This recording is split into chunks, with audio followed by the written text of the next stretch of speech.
education credit for attending this session. There are no polling questions or attendance checks. Instead, you will demonstrate your knowledge by taking a brief multiple-choice quiz using the Earmark app. Visit earmark.app in your web browser.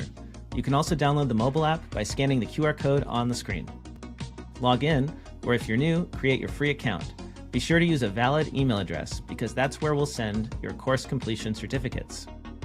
From the home screen, scroll down to find the course. You can also tap the magnifying glass icon to search for the course. Tap on the course artwork, then the Enroll button. On the Course tab, you'll find the recording and quiz questions. Complete the quiz to earn your CPE certificate. It takes us a few days to create the course on the app, so if you are attending this session live, please wait a few days. We'll email you a link to the course when it is ready. If you have questions or need help, email us at support@earmarkcpe.com. And now, on to the event.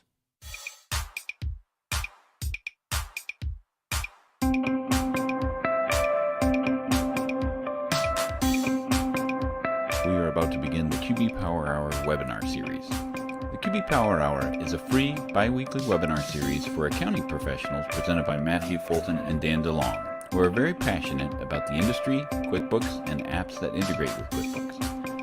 You can find out all the details about the webinar series at qbpowerhour.com. So without further ado, here's Matthew and Dan. Welcome everybody to another QB Power Hour. Today is, of course, like clockwork.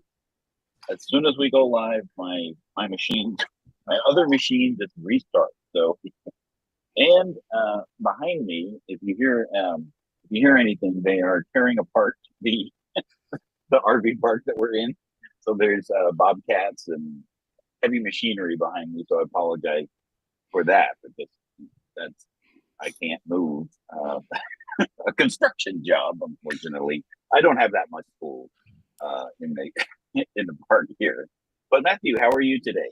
Dan, I'm doing good. But first, real quickly, luckily AI has done such a great job of doing noise reduction. We don't hear any of that stuff, right? Excellent. So it's good seeing you recently out in Florida, and I'm excited for this conversation today. Ted, I'm glad you're here with us. We were kind of pre-talking a little bit earlier, and I think this is going to be a fun episode for sure. Yeah, we always, this particular topic of AI in general always has a lot of unknowns and I don't know, maybe fear, scared of the machines type of thing, and that's what we want to try to unpack here today, because as Ted was saying, right before here, it's pretty amazing how little the adoption of AI in the accounting industry has occurred. Ted, what were you thinking about that? I was just, for a industry that has so much technology. I mean, I can't think of any industry besides.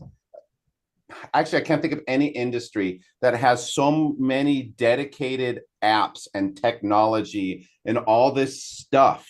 I mean, holy smokes, there's so much technology to learn. I cannot believe that that something like this is that what people are afraid to get into, right? And it's so underutilized. Even if a lot of people get into it and start using it, it's so underutilized for what it can do. It just amazes me. And I think a lot of it, obviously we all have our real lives that we go into, but it might just be fear. And that's kind of like, and I can tell a story later about my fear doing it and what stopped me. But that's all we were talking about really, is just how underutilized it is, I believe, in this industry. Yeah, and the subtitle of this particular episode is because the second best time to start is today. Kind of like that, when's the best day to plant a tree was 20 years ago, but when's the second best time? It's today.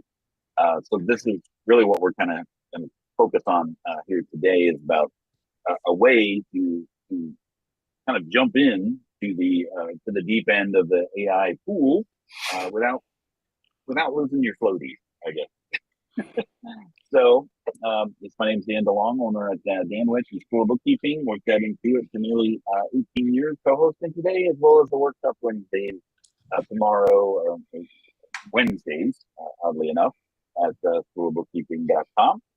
And Matthew. Hello, everybody. Matthew Fulton here with Parkway Business Solutions and the Facebook group QB Community Live. Really, again, you're talking about going backwards and planting things, and I'm going to use a quick second to say, I just imagine this AI image of Bill and Ted getting into their phone booth, going backwards in time and planting trees for all of us would have been great. But yeah, that's me. QB Community Live, Parkway Business Solutions. All right, and joining again, not with MakerTub, but as a certified prompt engineer specialist today. What did you call me yesterday? Go ahead. I wanted to call you a promptologist. I'm a promptologist, not a proctologist. Thank you. No.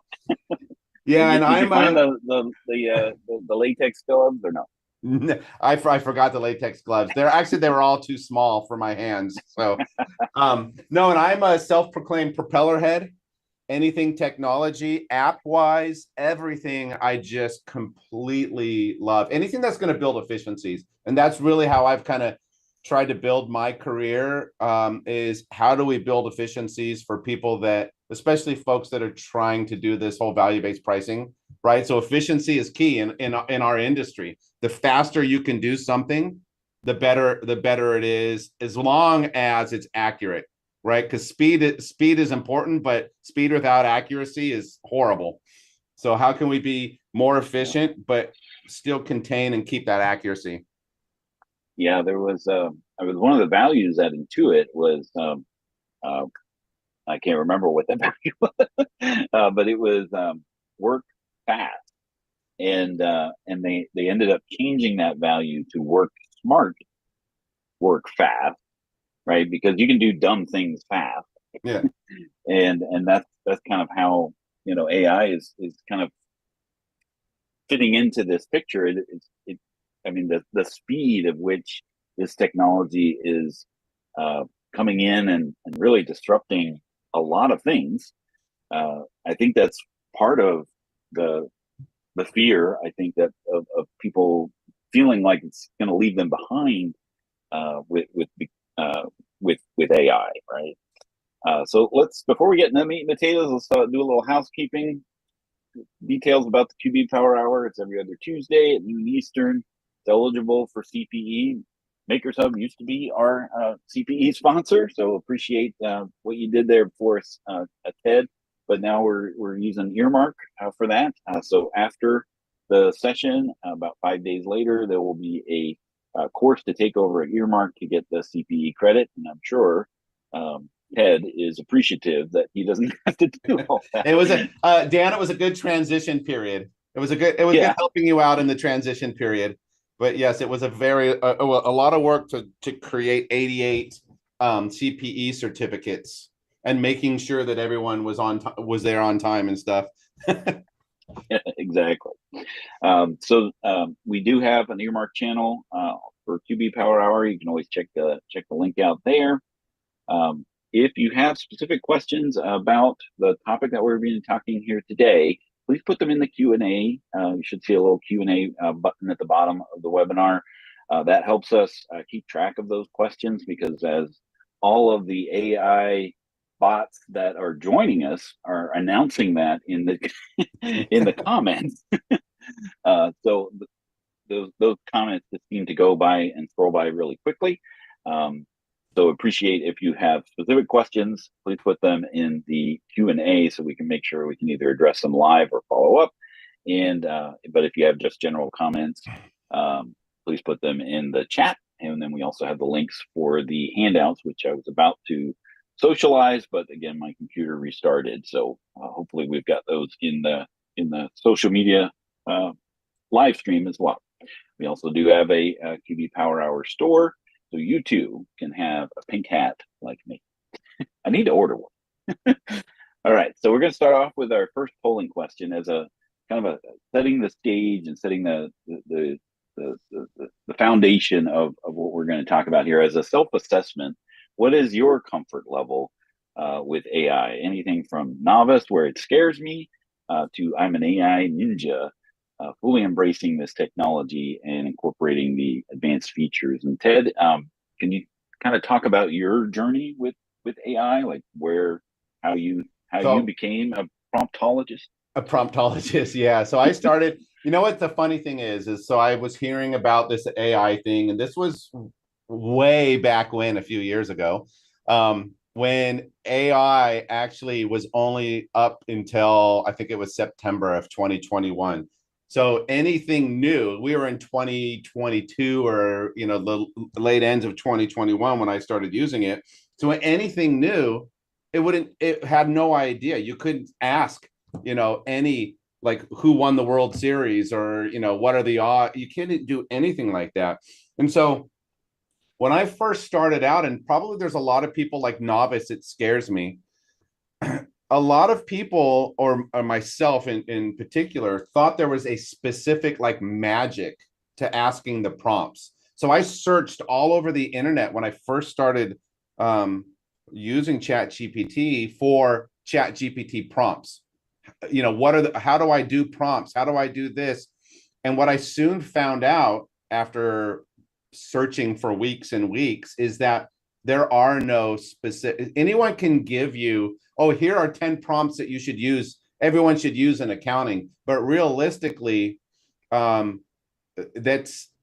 not really what you should be doing in ChatGPT. And there's really no way, there's no specific, like, here's exactly how you should do it. There's a framework.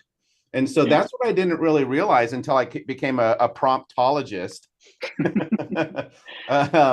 Is that, it's dirty work. No, I'm kidding. It's Talk about digital. Yeah, it's a digital work. It's really about where you want to end up, what you want. And you got to think of it as, like, if I were to ask Matthew, like, hey, can you help me create a webinar that I want to do next month? Well, I wouldn't just tell Matt that, because he would be like, yeah, sure, here. And he'd just tell me everything that he thinks that I should do. But if I tell him, hey, Matt, I'm doing a webinar next month for a specific type of person, and it's at this conference, here's all the research on the conference. And then I do even more things like that. Now, Matthew has a framework to work with, where we can create awesome content for that. But if I don't give him all that basic stuff, like having a conversation with him, he's never going to know. So that's really how I started out with it way back when. And I've kept up with it. And I hate to say it, but I use it probably 50, 60 times a day. Yeah, it's part of almost your everyday thing, right? The whole idea of the digital dyslexia, where if you don't have your phone to do basic math skills, you just kind of purge that out. But I've got a calculator on my phone. So we're going to be doing Ted and I are going to be doing a 4-part weekly cohort series over at School of Bookkeeping, where we're going to be talking and unpacking a lot of these things from the Mr. Rogers level of AI, and we'll maybe go up to Sesame Street, or maybe the electric company if we're lucky. I'm sorry, Mr. Rogers is going to the promptologist is going to be the first episode. Yeah. The friend. He'll be happy taking off more than his shoes for that. But what we're going to be doing there is we're going to be talking, and today we're going to be talking about AI and large language model statistics. We'll just really kind of keep this as a fireside chat type of thing, where we'll talk about what we're going to be unpacking in the cohort series, which will be called Prompts for Practices, crafting effective prompt for accountants, where to go to register, and then we'll have a Q&A session about that. So let's talk about. Noah, did you share the results of the first poll? Because I thought that was really. Did I just?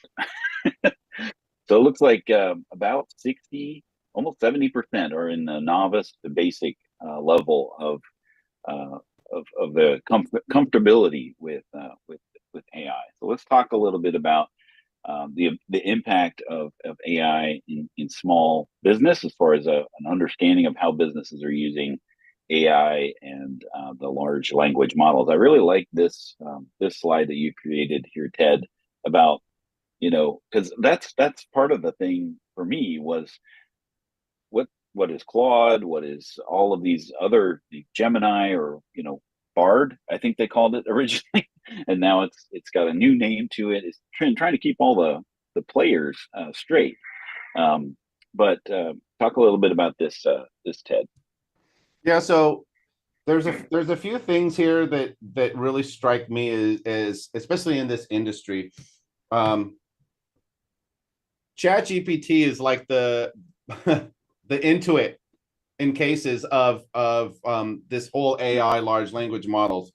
They were pretty much the first. The Kleenex, right? Yeah, they're the Kleenex. But the thing is they are, in my opinion, the most reliable. I never stray, personally, from me, I never stray from ChatGPT except for perplexity. So so there's different types of AI that people need to actually keep in mind. There's AI that can generate speech for you.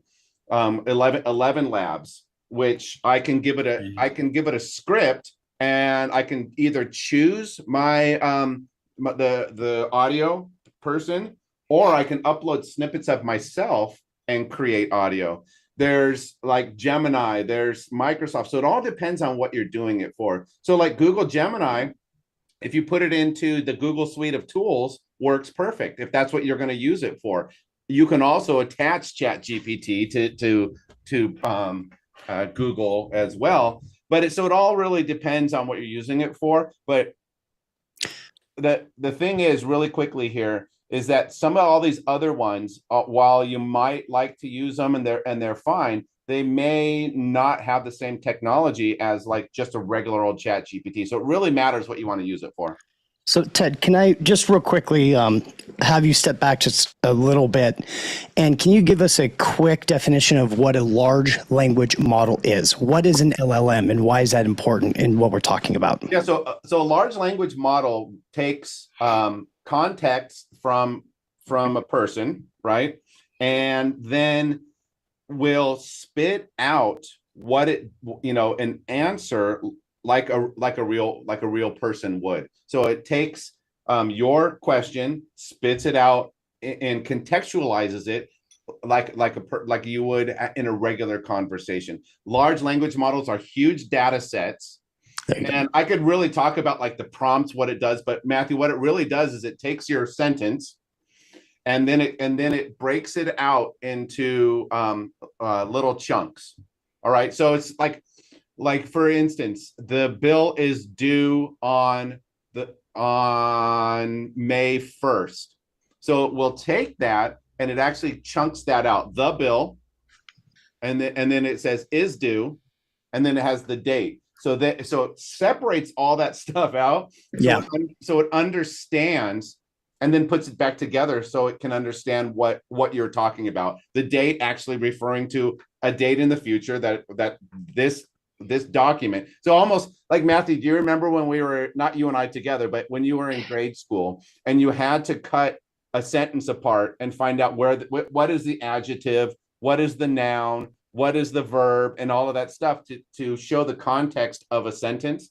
So large language models do the exact same thing, but in a more granular process. So they chunk that out. And right now I have old man brain, so I can't remember the name of what it's called. Oh, tokens. They chunk it out into tokens. Okay. And then each token, they analyze that token. And so what large language models have, it's just a huge data set. And now it goes and it returns it to you like a normal person would. So another way to kind of say it, because Grace asked a good question earlier of what exactly can AI do in the accounting to assist in our work? That's obviously a huge question, but a quick answer way, I feel, when we're talking about LLMs, large language models, while the word language is in there, it's truly large data sets. So shameless plug here, Makers Hub has taken the ability to, when you scan in a whole bunch of different documents in different formats, there's this large database to try to understand where valid or important information is on a sheet, can extract it, and then understand the words that are on there to place it appropriately into the right fields for your accounting platform. Same thing, where there's a lot of companies working on like check images now, trying to be able to pull that type of stuff. So the more data you have, the more it can reference to try to give you a better result, is the intent of it all. Is that a good way to summarize it? Yeah. And like the really cool thing that you can do with like Chat GPT now and all the other ones is, and this is what I did. I created an accountant AI. So it's just all he is his name is Milo. And Milo knows a lot about accounting because every little thing that I see on LinkedIn, like people will do infographics and stuff like that, I just copy and paste it into Milo. So like how to analyze how to analyze a balance sheet versus a cash flow summary, how to versus a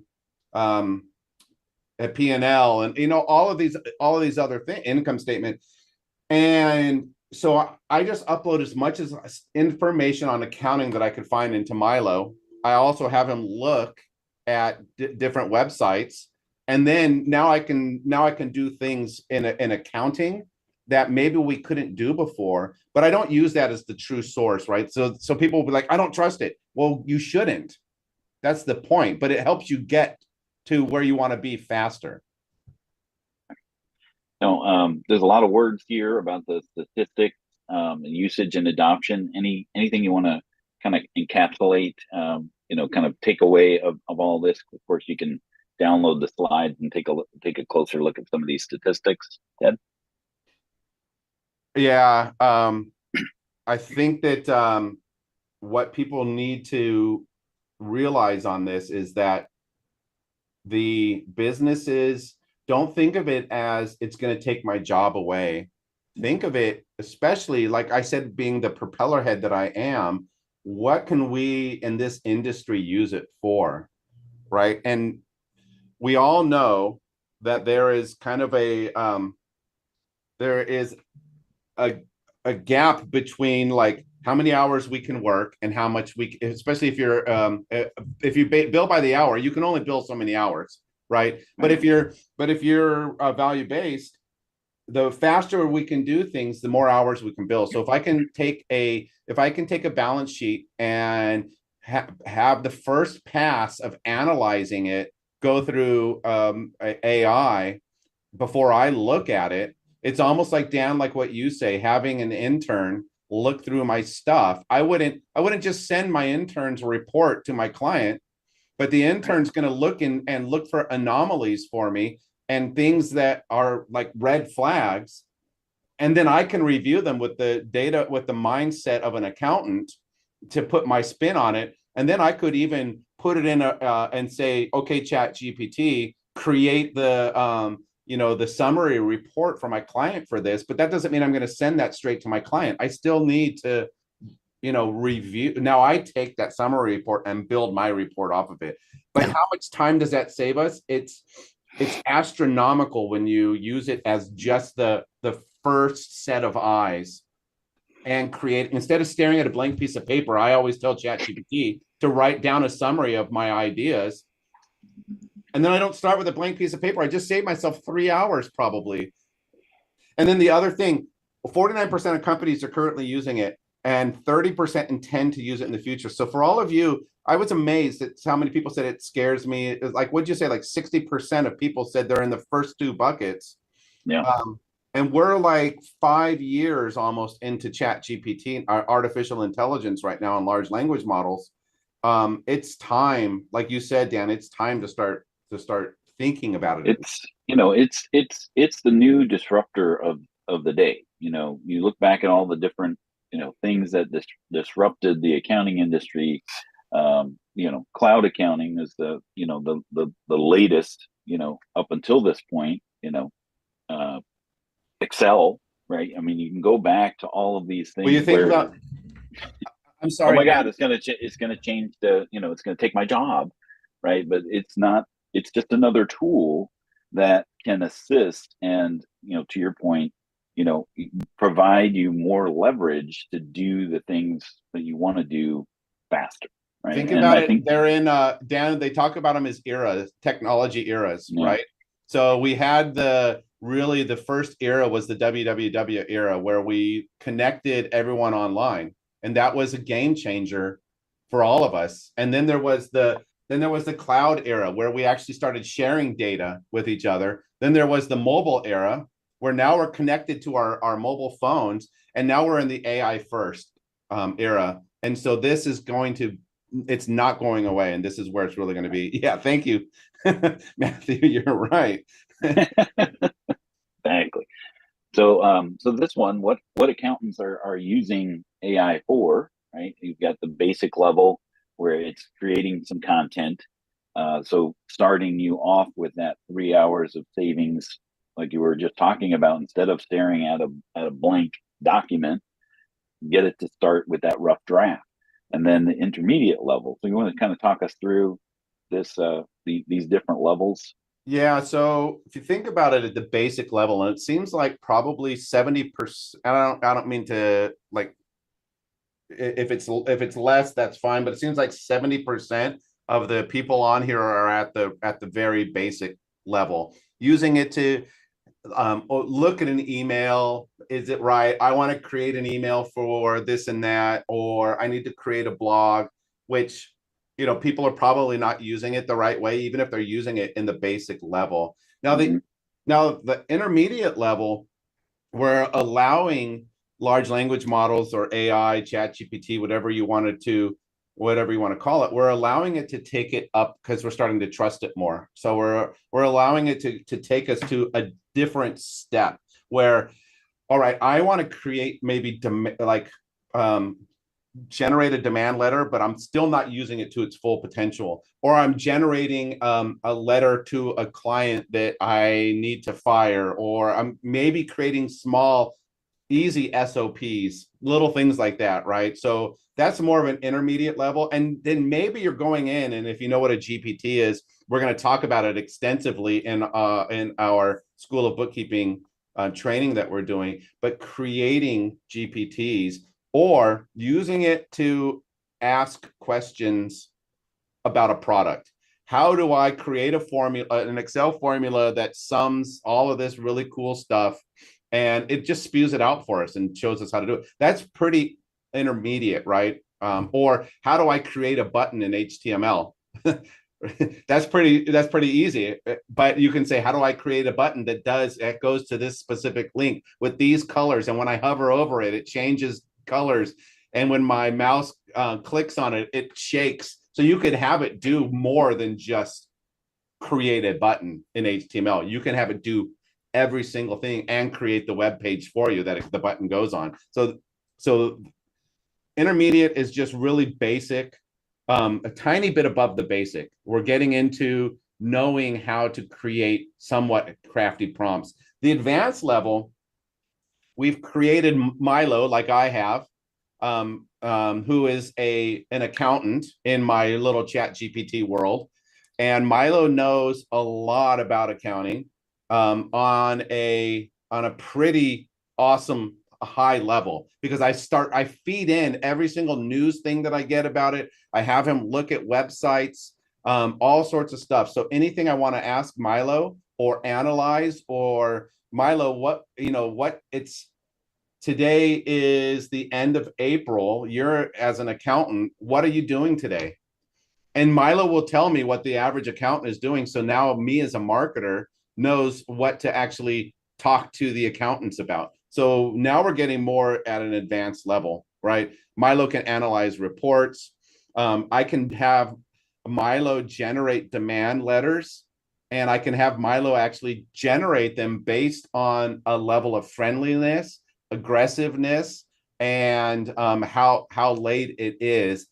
So Milo, I can say, Milo, generate a demand letter for my client with an aggressiveness of 7, because he already knows of 1 out of 7, a friendliness of 2, and it was due on this date, and I upload the invoice, and he'll generate a demand letter that is more than just like, you need to pay this. This is like the 3rd or 4th time. So, and then you can also do some pretty advanced or semi-advanced coding at that level, where maybe you're even you're doing more than you're extracting databases, and you're doing really cool things like that, because you can do JavaScripts, you can do all sorts of stuff within ChatGPT. And in fact, my daughter's a software engineer, and they are not allowed. They have a program that scans their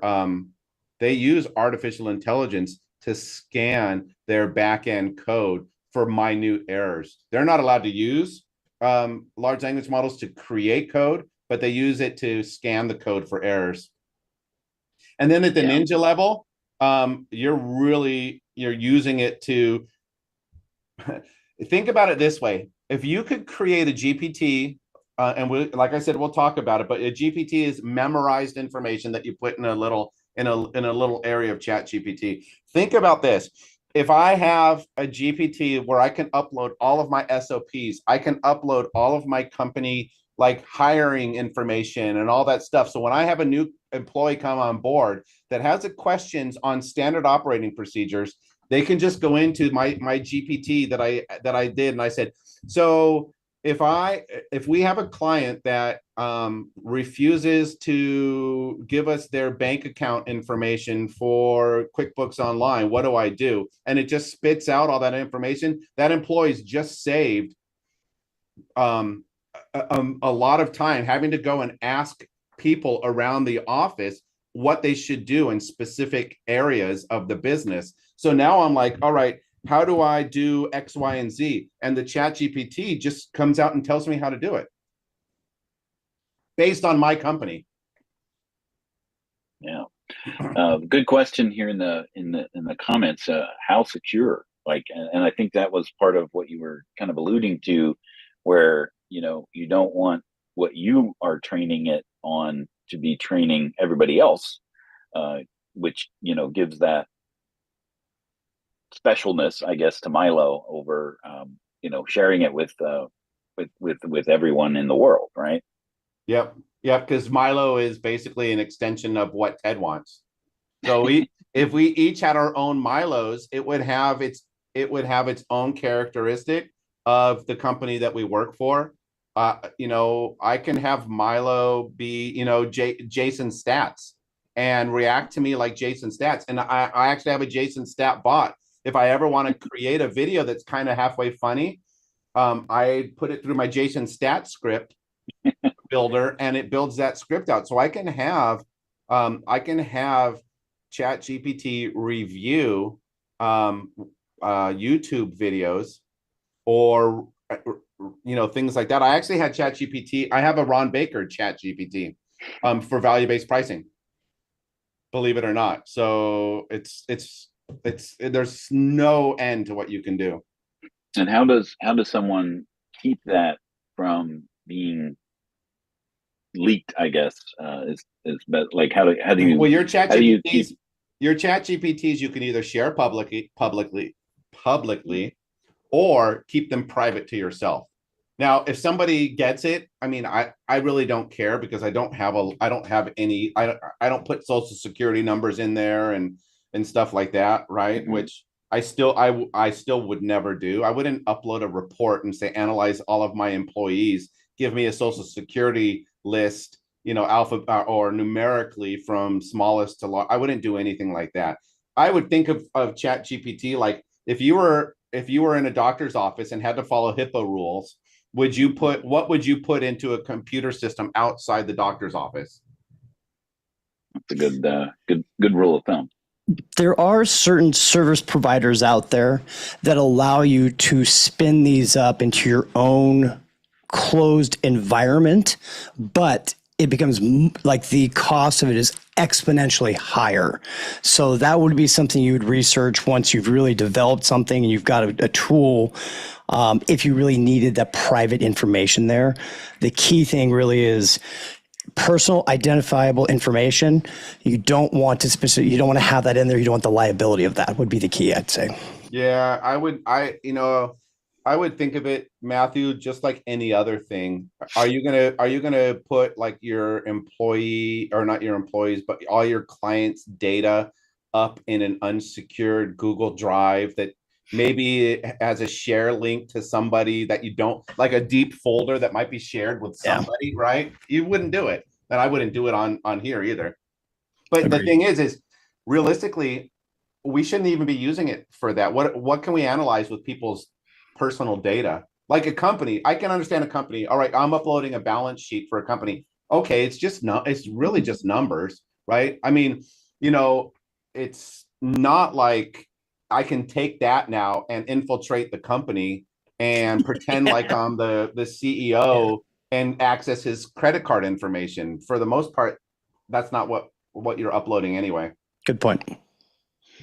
So when I asked AI, how many different types of AI are there, it spit out, I think 16 different ones of how AI is used. So we want to kind of just kind of talk about the different types of AI. So we've got traditional, generative, and machine learning. So Ted, how would you qualify or quantify the different types of AI technologies? Well, there's traditional, which is like the chat GPTs and the co-pilots and things of that nature. They're just like, well, let's talk about it this way. The traditional AI was like free chat GPT. They have limited scope. It doesn't learn. So that's just like what traditional back in the day was. Now, if we talk about, and then you can talk about traditional AI is almost like chat GPT right now, but again, without the subscription, right? Because it's not going to learn from what you do. Then there's generative AI, and generative AI is, I use it all the time. And I just do this with chat GPT. I need an icon so my, Matthew, the arch out on the Channel Islands, right? Okay. So I wanted to create an icon for the arch, okay, for Ventura. And so I just uploaded a picture and I said, here's the company I want to generate this icon for. And, I want the theme to be coastal. So use coastal colors. And so it generated a logo, and I shouldn't say icon, a logo for that. So I uploaded just a regular real picture. So generative AI creates content, creates images. It can create all sorts of stuff for you. So generative, you give it an idea and it's really creating like an image for you. Or I play the guitar.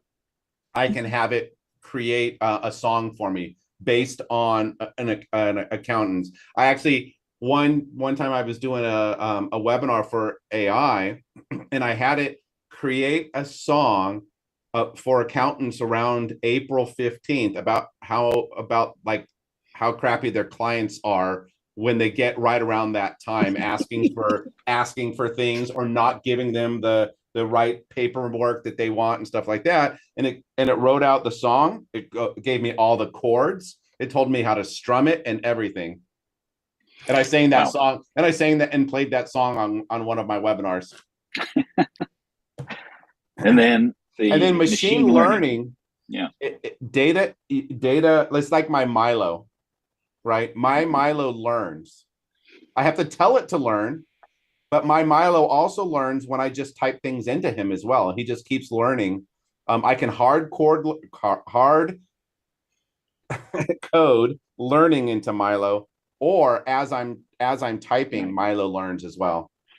So this would be, just to put it in QuickBooks speak, this would be kind of like the bank feeds as they are trying to homogenize all these transactions, and it will start to recommend the things that you want to categorize it to, or something in like MakerTub where you put in a purchase order or a document and it's different for one over the other, where it starts to learn the sales tax. Sales tax should go to the sales tax chart of account, and Right.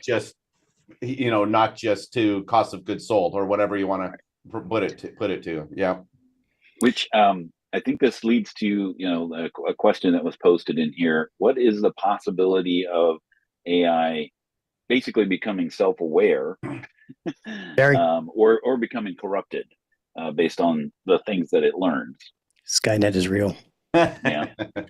Yeah. What the funny thing is, I was listening to a podcast and they were talking about like these guys that are doing the large learning models.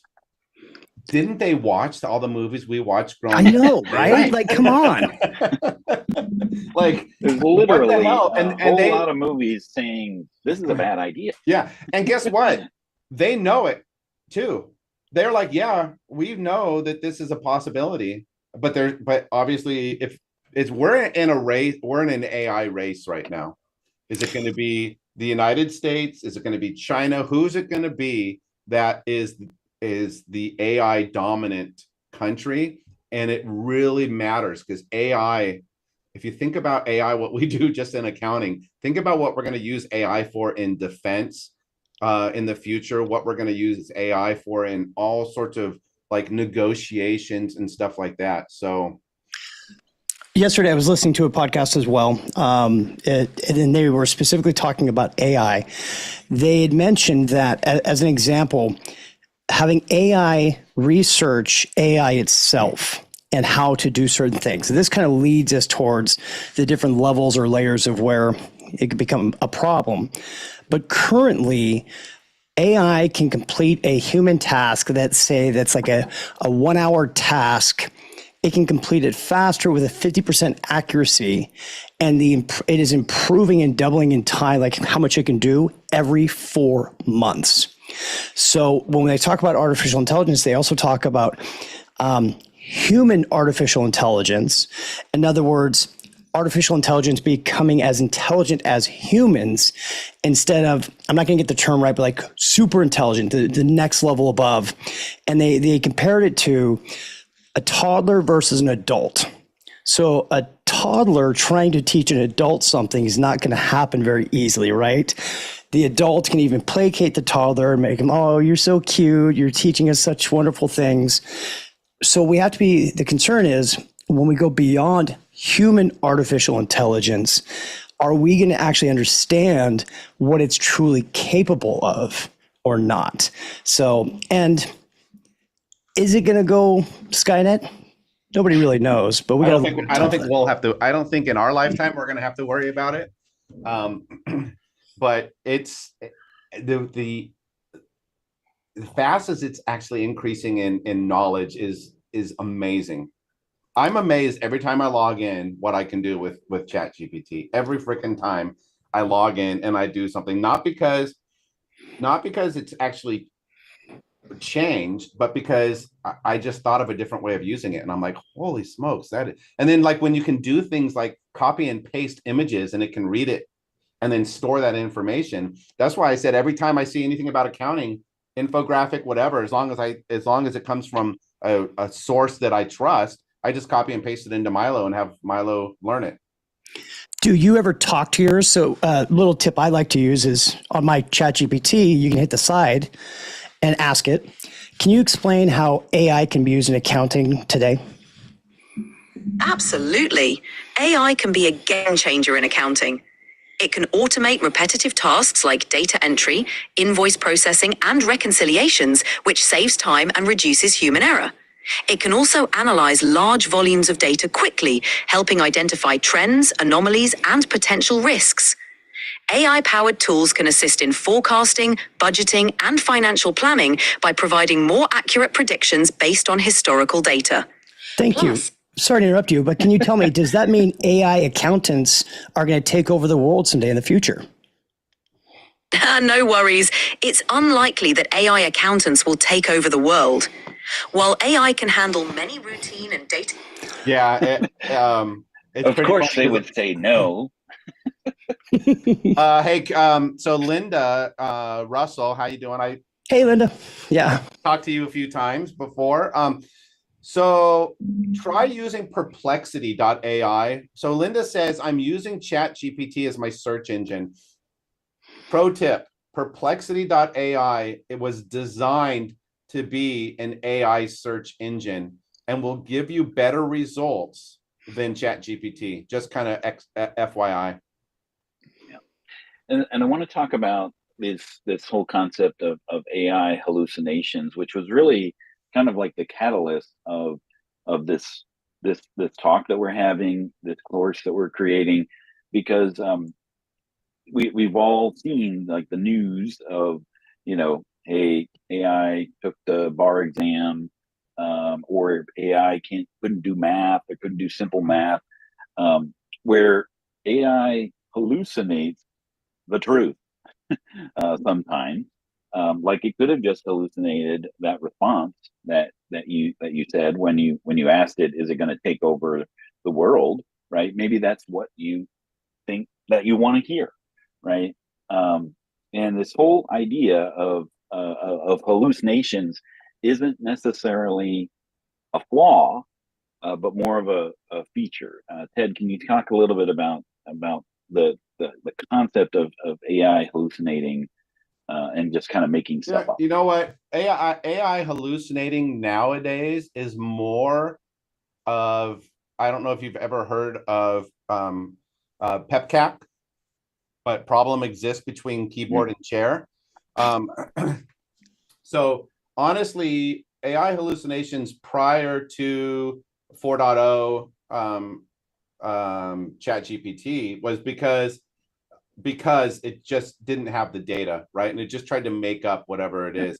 Now, realistically, it's because you, like what I said to you guys, hey, well, before we got on here, I was telling Dan and Matthew, like, if I told them, hey, let's all create a blog, and we all typed into ChatGPT, create a blog about accounting and ChatGPT, it might, if we just said that, it might give us all the exact same, roughly the same information.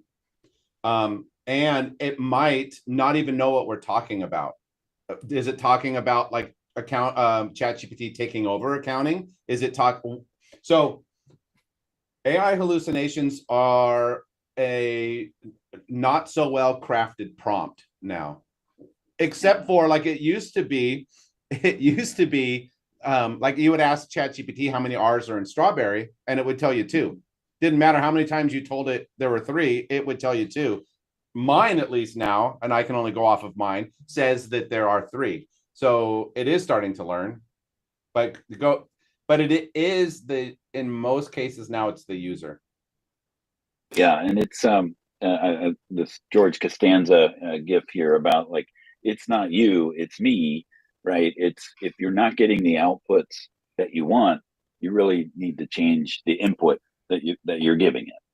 I'm going to disagree in one area specifically, which is when you're creating an image and you want words in there. Oh yeah. Like you can type out exactly what you want it to say and it will still always spell it wrong every time. I always, but Matthew, you can correct the ChatGPT. You can correct it to create the actual words in the image if you tell it to focus on the words in the image. Yours sounds like it's got a better education than mine. I think mine's still kindergarten or something. So maybe I don't know how to spell. It could be. So it's probably my prompting. Yeah, like I saw a post where somebody had searched Google, just did a Google search for bees in the computer, and Gemini, the AI overview that came up, actually said there are bees in the computer that have been there since the year 2000. And, of course, that's the poster child for, okay, this AI doesn't work at all, because here it's saying that there are bees inside of your computer. Like honeybees? Yeah, like real bees. like buzzy right? bees. You can Google it. You can Google it now, and the AI overview does not say that. Okay. But what it was doing is it was searching the internet, and it found this company that created a blog article about such things, and it was an April Fool's joke, right? So this is one of those things where if it's on the internet, it's true. It found that article and therefore provided you that as truth, and that's something that AI can't do yet, right? Like it cannot measure the value of truth, even though it found an answer for you. Yeah, there were bees in the computer, but in this case, it was totally a joke, and it can't figure out sarcasm or truth or things yet unless you tell it. Now, apparently, somebody told the AI overview that is not a true thing, and it doesn't offer you that as truth. That's funny. So let's talk a little bit about some prompt examples, right, where they're ineffective and maybe effective, right? So in this example, make a report about accounting, how that is an ineffective prompt. Ted. Yeah, so this is almost like what we talked about the blog, right? It's very vague. You have no idea, who am I making the report for? What is the report? Am I talking about accounting, or am I talking about numbers from something that you want to give to me? So it lacks any context whatsoever. And can I just share something really quickly? I wanted to show you guys something. Matthew, this will show you allow multiple. I'm just going to replace the current share. Sure. Is that okay? Yep. Okay. So look at this. I said, can you create an image of the bookkeeping department with QuickBooks Online on the computer? And look at what it created for me. So a bookkeeping department, actually spelt it right.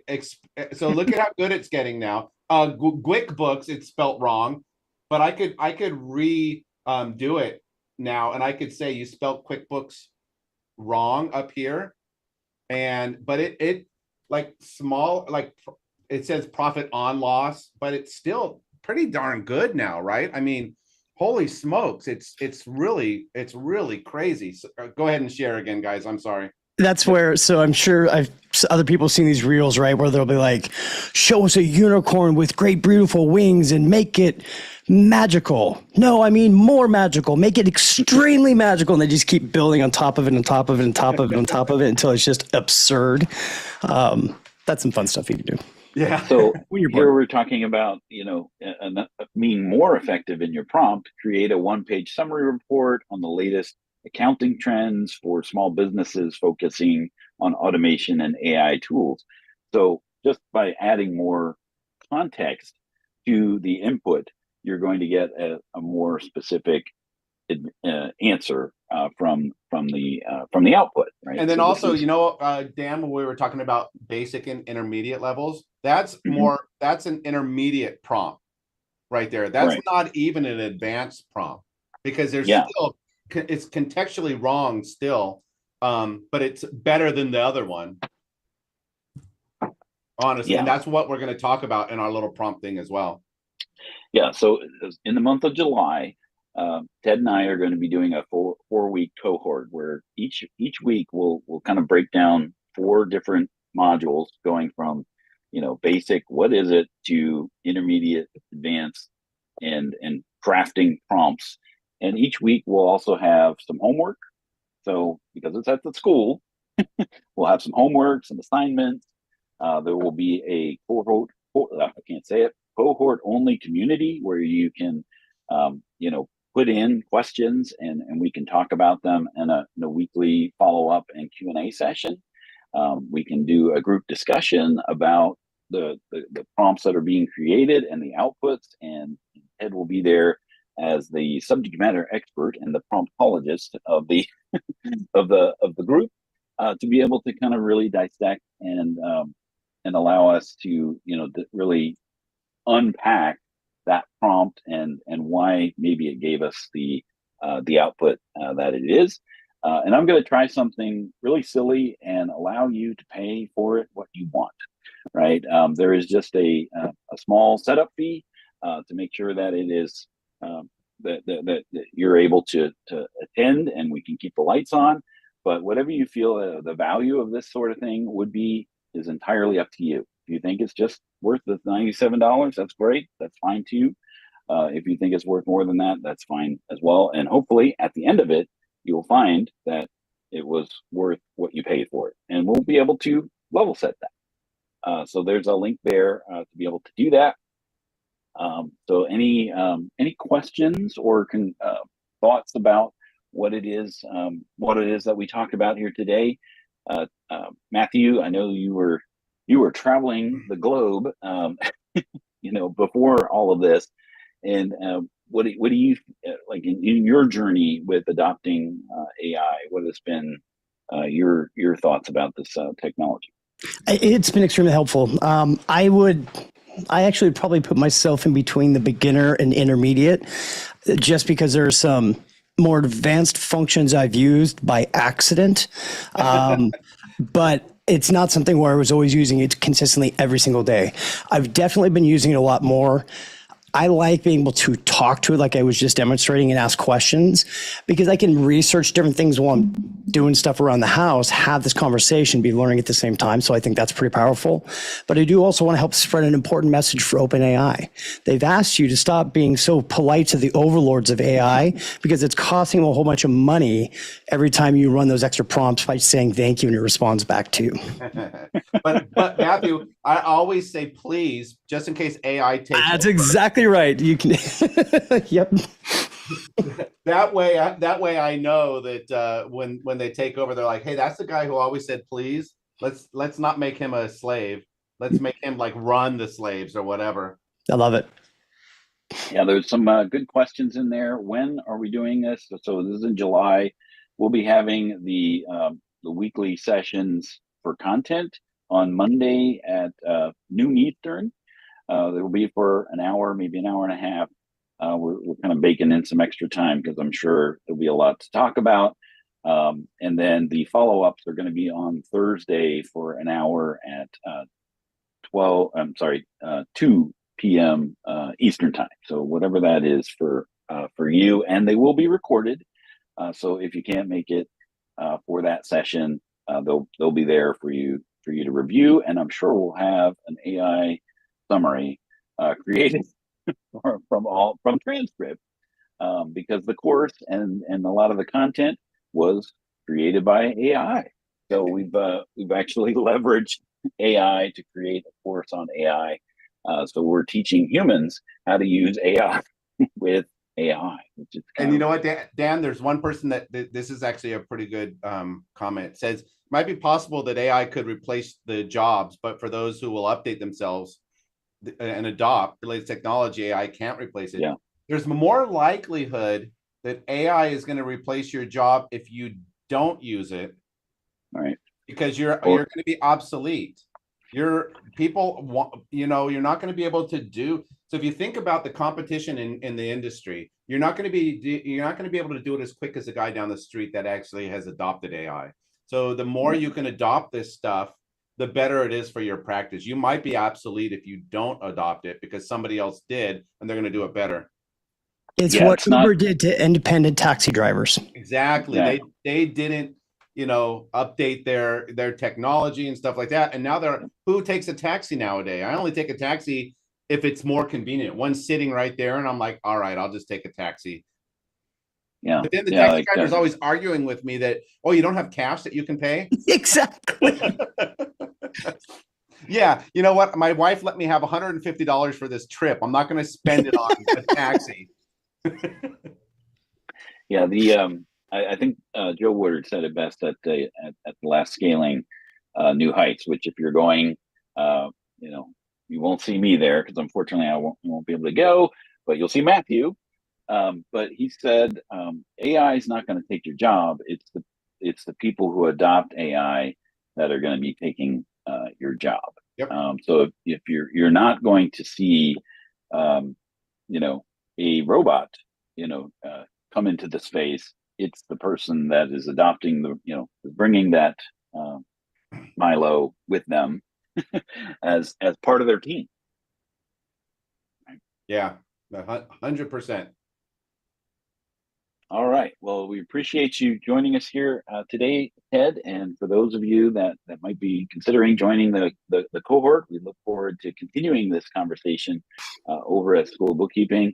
And we really appreciate you all joining us here this week. And I'm glad that the construction stopped as I think there was some rain, so they went for lunch, I think. Nice. So we will see you next time on the QB Power Hour, which we'll be actually talking about keyboard shortcuts. That's what we thought we were going to be talking about today, but I didn't even know my schedule. So if you want to check it out on the QB Power Hour, we have the upcoming events and topics there. So we appreciate you joining us here today, and we'll see you next time on the QB Power Hour. Have a great day, everyone. Bye, guys. So